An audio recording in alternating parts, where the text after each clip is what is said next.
Now, before any of you OG subscribers ask, I did not actually make my first million through crypto, and that actually provides lessons that differ from the traditional basic, just dollar cost average into an index fund or any of the many crypto plays available. What is going on, everyone, and welcome back to A Banking Analyst, self-help through the lens of economics, finance, and some say crypto. If you're interested in this kind of content where we break down real-world relatable problems using finance bro language, then you're going to make sure to stay tuned to this channel and hit the subscribe button so you do not miss any future uploads. With out of the way, let's jump right into today's video, where I'm going to be talking about 3 harsh lessons that I learned from making my first million in my 20s. Now, before I start on the lessons themselves, I think it's important to get some brief background to this. The 3 key income sources that allowed me to make my first million in my 20s are as follows. First, there was the side business that actually also paid for my undergraduate tuition and rental of about $200,000 in total. That basically pivoted a few times from being a copywriting freelance thing to a copywriting agency to finally a copywriting AI play. Thereafter, after graduation, I also got a full-time job in banking and now working in the finance sector. Finally, there was also a contractor or consultant role that I held at a crypto startup somewhere in the years of 2021 and 2022. So all of these income streams put together allowed me to earn a high enough income to reach my first $1 million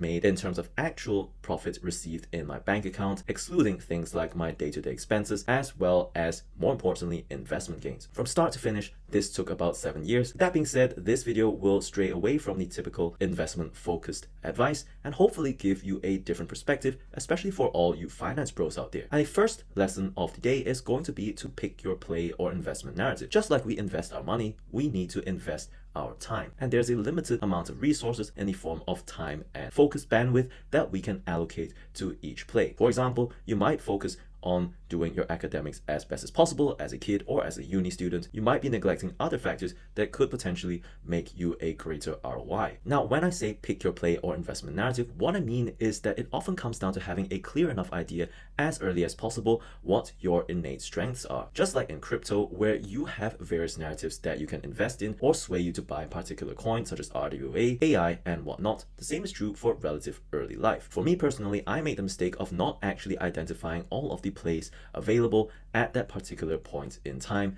So I just went with try to make as much money as possible. And this led to the creation of all of these various side gigs. I did get caught on the whole be an entrepreneur hype thing that was going around at that point in time. Nonetheless, however, it did kind of pay off because by having that mindset of trying to create multiple sources of income outside of the conventional boundaries and therefore punching above your weight in terms of income, that allowed me to reach that $1 million mark so much faster than if I had chosen any other play, such as focusing exclusively on studies while perhaps giving up my side gig or something along those lines. Now, it is important to note that the play that you pick could really vary a lot depending on 2 key factors. One is going to be your innate strengths, but the other is going to be the macro environment that surrounds you. Basically, the country you live in or the place you live in is going to dictate what plays are available to you. Let's take a look at my home country of Singapore, for instance. Surprisingly enough, dating as early as possible, perhaps in high school or in fact university, could potentially be a valid play that will lead to not only financial rewards later down the line, but also potentially some additional utility from actually, having a healthy romantic relationship, assuming that is what people have. People who register their intention to get married early enough can opt for highly subsidized public housing and typically cash out with profits of 6 figures. They're able to do this within 5 years, and just to give you an idea, this is likely to outstrip any alpha from getting a slightly higher salaried job by perhaps going all in on internships in university and neglecting other areas of life in the meantime. So make sure that you know which place you want to allocate your resources towards. Now, this is a peculiar example in Singapore, but I'm sure that there are similar things that occur in other countries as well. For example, in the US, you have things like varsity sports. In the UK, you have a thriving art scene. So if you are really inclined towards that, that can be a path for you. It is also important to note that just like in the investment world, each narrative has an upside and downside profile and the upside and downside triggers. So should you necessarily go all in on one play? Probably not, which brings me on to the second lesson, which is that the safe path is not always safe, and it is often important, no matter how low risk your play may seem,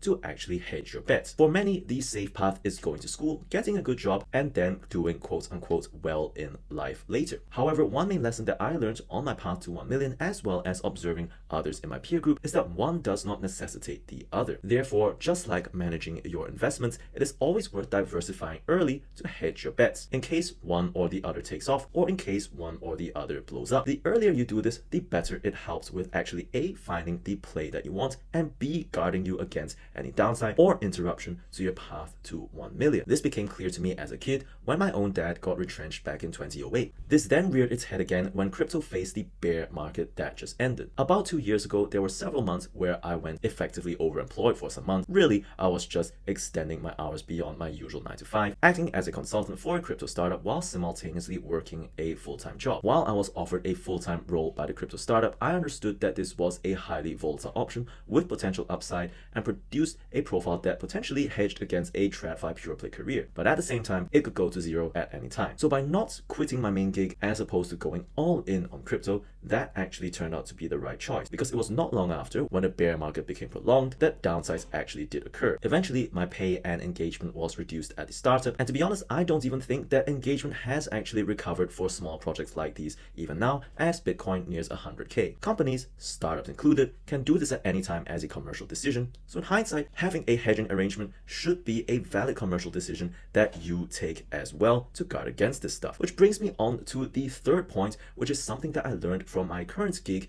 in debt underwriting, i.e. the importance of knowing that downsides do actually materialize and the importance of sensitivity analysis. When we underwrite debt, say a bank is syndicating a loan or something, we not only look at the base case that is presented by the lead arranger, but we also have to do our own internal break-even analysis to see whether this deal is likely to be profitable and at an acceptable level of expected loss. And if we find something that we don't like, what we can do to mitigate this is to actually underwrite this transaction by making major decisions based on the buffer that we have as a downside. Now, bear this idea of a buffer in mind, because that's exactly what I learned to do at that point in time. Back in 2021 and 2022, I was making a good amount for my age. For many in this position, it can be tempting to splash out on various luxuries like a swish apartment in London, overextend, or leverage up to an even bigger apartment if you are buying, and all of that kind of stuff. What I learned to do during that period, while all of this was tempting, was to actually look at the risk profiles of each of my incoming cash flows. This is similar to giving a credit rating to each of the income streams. For example, a full-time job, perhaps that could be investment grade, given that people generally use that as a primary source of income. The side business with 7 years of history could potentially be seen as something that's just sub-investment grade. Still volatile nonetheless, but having proven to be relatively stable. Meanwhile, the whole crypto gig, which had just lasted for a few months, was considered to be speculative and later default grade. Bearing all of this in mind, this meant that my critical financial decisions